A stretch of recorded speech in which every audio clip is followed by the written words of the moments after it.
आदाब दोस्तों।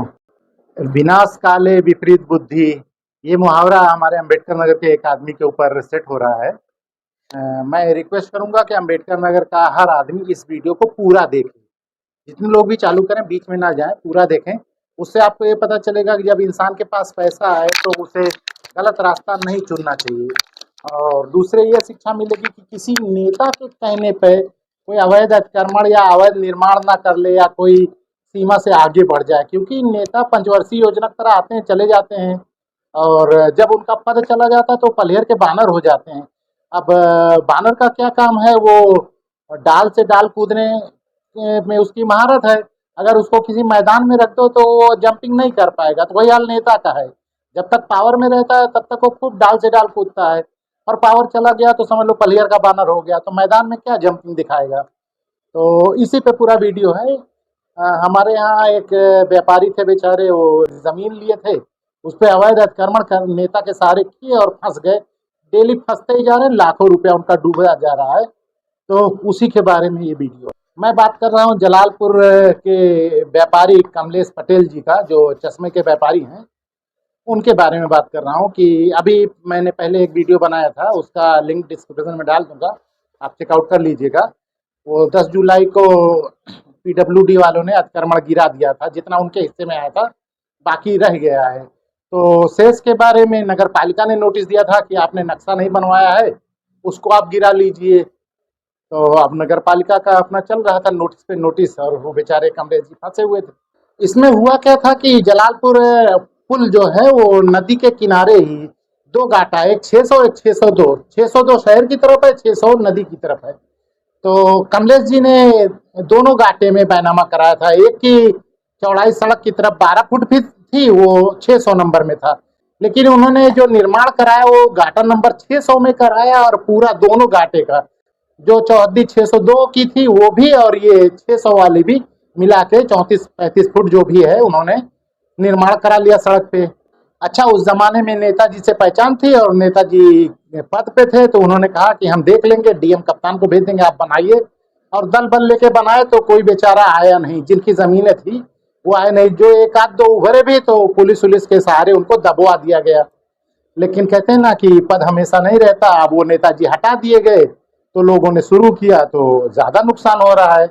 हुआ ये कि पहले पीडब्ल्यूडी ने दिखाया कि भाई हमारा 30 फुट आपने बना लिया, उसको गिरा लीजिए, और पीडब्ल्यूडी ने गिरा दिया। बाद में जब नगर पालिका पे दबाव पड़ा कि आप अपना वाला गिराइए, 3 बार नोटिस दे चुके हैं, तो नगर पालिका वाले और सब ने मिलकर समझा कि कुछ तो यार किया जाए, इसका जो बच जाए। तो किसी बूझ बुझक्कड़ ने आइडिया दिया कि जिस घाटे में 600 नंबर में आपका ये मकान बना है उसके एक मालिक रामलौट भी हैं, उनकी कुछ जमीन शेष है, उन्हीं से इसको बैनामा करा लीजिए। तो उसने आइडिया दिया और कमलेश पटेल जी फंस गए उनके आइडिया में। उन्होंने उसी रामलौट से अपने वाले प्लाट का, जिसपे वो निर्माण कर चुके हैं, जिसको गिराया गया है, पुलिस के रहने पे पीडब्ल्यूडी वाले ने अतिक्रमण तोड़ा, उसी भवन का जो नीचे गोदाम है, ऊपर 7 फीट की दीवार 3 तरफ से बनी है, उसी का रामलौट से बैनामा करा लिया। 20 लाख में एक बैनामा 950 स्क्वायर फीट से ज्यादा का अपने नाम से कराया, और 950 स्क्वायर फीट से ज्यादा का एक दूसरा बैनामा अपनी पत्नी के नाम से कराया, जिसमें 3,86,000 कुछ रुपया स्टाम्प शुल्क इन्होंने भरा, उतने स्टाम्प शुल्क इनकी पत्नी ने भी भरा। ये बैनामा इन्होंने 28 जुलाई को कराया। अब ये बताना चाहते थे कि हम बना बनाया घर लिए हैं, इसमें हमको नक्शा पास कराने की जरूरत नहीं थी। लेकिन वो बैनामा जब मुझे पता चला तो मैंने बैनामा लेखक को भी कंप्लेन दे दी और तहसीलदार को भी दे दी, हर्जा दिया कि भाई ये तो आप लोगों की जानकारी में था, इसको आप लोग गिराए हैं, चौहद्दी देख लीजिए, और बैनामे में फोटो भी उसी भवन का लगा हुआ है जो अभी गिराया गया है, तो ये फर्जी बैनामा है। बाद में वहीं के कुछ लोग फर्जीवाड़ा का मुकदमा दर्ज करने के लिए कप्तान साहब के पास तहरीर लेके चले गए। कप्तान साहब सुनते हैं, अगर कुछ उनको समझ में आता है कि इसमें कोई चीज है तो जांच दे देते हैं। उन्होंने सीओ से कहा जांच करके उचित कार्रवाई करें।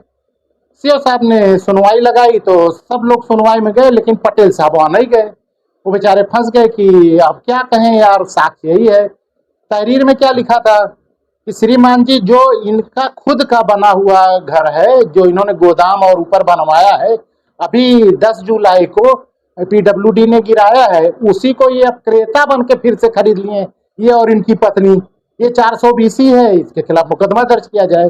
सीए साहब बुला रहे हैं, बेचारे पटेल जी जा ही नहीं रहे हैं, क्योंकि बुझ बुझक्कड़ ने कहा भाई उतना हम आइडिया दिए थे, ये हमें सीओ वाले प्रकरण का आइडिया नहीं है। फिर किसी से मिले तो उसने इनको समझाया कि दीवानी न्यायालय में एक मुकदमा कर दीजिए, उससे ये होगा कि आप सीओ को बता दीजिएगा मामला दीवानी न्यायालय में है और तब तक आप कुछ कर नहीं सकते। तो बेचारे गए दीवानी न्यायालय में, उन्होंने बताया कि श्रीमान जी हमने रामलौट से जमीन खरीदी थी, उसका बैनामा संख्या ये है, तारीख नहीं बता रहे हैं, महीना तारीख नहीं बता रहे हैं कब खरीदे, जमीन खरीदी थी, बैनामा नंबर ये है, इतने पेज पे है, और हमें अगस्त 2025 में पता चला कि 1900 स्क्वायर फीट नहीं, उनका 650 स्क्वायर फीट जमीन है, उन्होंने ज्यादा हमको बेच दी है। तो हमने श्री रामलौट जी से बात की तो बैनामा संशोधन के लिए वो तैयार हैं, अतः अनुरोध है आप इसको मुकदमा दर्ज करके इसमें आदेश दे दें बैनामा संशोधन का। ये काम उन्होंने 22 अगस्त को किया, 28 जुलाई को खरीदा था, 15 को सीओ का नोटिस आया, 22 अगस्त को इन्होंने यहाँ पे मुकदमा दीवानी में कर दिया कि बैनामा संशोधन कर दो। अच्छा एक बात बताओ, जब उस आदमी ने 950 स्क्वायर फीट से ज्यादा पति पत्नी को बेचा और आपको ये जानकारी मिली कि उसके 600 650 स्क्वायर फीट खाली जमीन है, तो आपको उसके ऊपर गुस्सा हो जाना चाहिए, उसके ऊपर मुकदमा कराते, उसको दौड़ाते, उससे पैसा वसूलते। नहीं, दोनों लोग आपस में समझे समझाए हैं, कह रहे हैं नहीं दोनों लोग तैयार हैं, संशोधन का मुकदमा दर्ज कर लो, फर्जी का ना करो। खैर उसने मुकदमा दर्ज कर लिया दीवानी न्यायालय ने, ये उसकी नकल निकाल के सीओ साहब के यहाँ अपने वकील के माध्यम से पहुंचा दिए और लिखे कि श्रीमान जी ये हमारा प्रकरण का मुकदमा दीवानी न्यायालय में चल रहा है, इसकी अगली तारीख ये है, सुप्रीम कोर्ट का एक आदेश है, रूलिंग भी है कि किसी भी सिविल मामले पे क्रिमिनल एफआईआर ना की जाए, क्रिमिनल मुकदमा ना बनाया जाए। एक मुकदमा कोई बनाया था 50,000 का उसका जुर्माना लगा था, हालांकि ये सब प्रोपेगेंडा है, सिविल नहीं। सिविल में जो मुकदमा दर्ज है वो अलग है, यहाँ पे जो 420 की बात तहरीर में दी गई वो सिद्ध होती है। आपने अपने ही जमीन को बैनामा कराया है, वो 1900 स्क्वायर फीट 600 स्क्वायर फीट कुछ भी हो, जो आपने चौहद्दिया दिखाई है और जो बिल्डिंग दिखाई है वो वही है आपकी पुरानी वाली। शिकायतकर्ता भी यही तहरीर में दे रहा है ना कि जो जिसका ये स्वामी था पहले, इसके खिलाफ नोटिस आई, गिराया गया, उसी का आप क्रेता बन गया है, ये बात तो सिद्ध है, इसमें सिविल क्या है। लेकिन ठीक है, सीओ साहब ने मुकदमा नहीं दर्ज किया शायद, और ये बेचारे वहां चले गए। अब मामला ये है कि जो इन्होंने बैनामा कराया था उसमें कुछ भी हो, 3,86,000 रुपया इनका ई स्टाम्प चला गया, 3,86,000 इनकी पत्नी चला गया, 7, 70, 72 तो कम से कम चले गया, वो तो अब वापस नहीं आएगा। बाकी वो रामलौट ने जो कुछ लिया रहा होगा, अब रामलौट के ऊपर एक फर्जीवाड़े का मुकदमा हो सकता है कि भाई इसके पास 650 स्क्वायर फीट जमीन थी, इसने 420 करके 1950 स्क्वायर फीट बेच ली, सरकार को भी धोखा दिया, एक पार्टी को भी धोखा दिया, ये अपराध है, उसमें रामलौट अटक जाएंगे। हो सकता है मुकदमा दर्ज होते हुए कबूल देख साहब कुछ नहीं, हम बेचो चेनाए रहे, इससे समझौता रहा। दूसरे ये कि 40 लाख रुपया ये लोग ने उसको भुगतान किया, बताएं चेक के माध्यम से दिए हैं। रामलौट के ऊपर इनकम टैक्स हो सकता है, क्योंकि ये प्रॉपर्टी गेन वाला मैटर है, ये प्रॉपर्टी बेचने पे भी टैक्स लगता है। अब वो पुश्तैनी जमीन थी तो उसकी वैल्यू 5 लाख मान लीजिए, उसके बाद 20 लाख रुपए उन्होंने निर्माण कराया होगा, 25 लाख रुपया खर्चा आया तो 40 लाख में बेच लिए हैं, 15 लाख रुपया तो उनको प्रॉफिट हुआ होगा, 15 लाख पे टैक्स लगता है। अब वो अगर रामलौट ये कहते हैं नहीं साहब हम 30 लाख रुपया लगा के बनवाए हैं, तो ये पूछा जाएगा आपके पास 30 लाख आई कहां से, तो इनकम टैक्स में भी फंसेगा, उसको लोग डाल रहे हैं, वो जाएगा इनकम टैक्स, उसको बताना पड़ेगा, जवाब देना पड़ेगा, वो अलग मैटर जा रहा है। एक मामला और आया कि रामलौट ने बताया है कि मैं बना बनाया घर बेचा हूं, नीचे गोदाम है, ऊपर 7 फीट बना लिया हूं। उसकी जांच हो रही है कि श्रीमान जी रामलौट ने जो गोदाम बेचा है उसका नक्शा नहीं पास कराया था, इसको भी गिरा दिया जाए। अब दो दो आदमी का गिरेगा, वो कमलेश पटेल का भी बिना नक्शे के बना था वो भी गिरना है, रामलौट वाला भी गिरना है। अच्छा, गिराने वाली टीम जो जाएगी उसको एक घर मिलेगा दोनों के बैनामे में, यहाँ पटेल जी भी वही बैनामा करा है, रामलौट भी वही बेचा है, तो खैर वो तो बाद में आएगा, तो जाके विभाग लिखेगा कि नहीं ये ऐसे नहीं ऐसे है, जो कुछ भी लिखे उससे अपने को नहीं मतलब। इतना सब कुछ करने के बाद भी मामला ये आया कि नगर पालिका को वो घर गिराना है, क्योंकि उसने पहले ही नोटिस दिया है कि आपने नक्शा नहीं बनवाया था, उसको गिरा दीजिए। इसमें सच्चाई क्या है? पटेल जी का 10 या 12 फुट ही सड़क पे है, बाकी दूसरे कुछ अन्य लोगों का है, वो लोगों को जमीन चाहिए। अब पटेल जी पंचायत में ये कहते हैं कि जब हम बना रहे थे तब कोई नहीं आया बताने के लिए, अब करोड़ों की बिल्डिंग खड़ी कर ली, अब लोग आ रहे हैं, हमारी बनवाई दे दे तो हम दे दें। भैया आपकी बनवाई करोड़ों आपके कहने से थोड़ी न कोई दे देगा, आप मालियत लगा दो, वो तो बाजार मूल्य लगेगा। और दूसरे ऐसी प्रॉपर्टी कोई चवन्नी ना दे जिसको विभाग ने गिराने का आर्डर दे रखा है।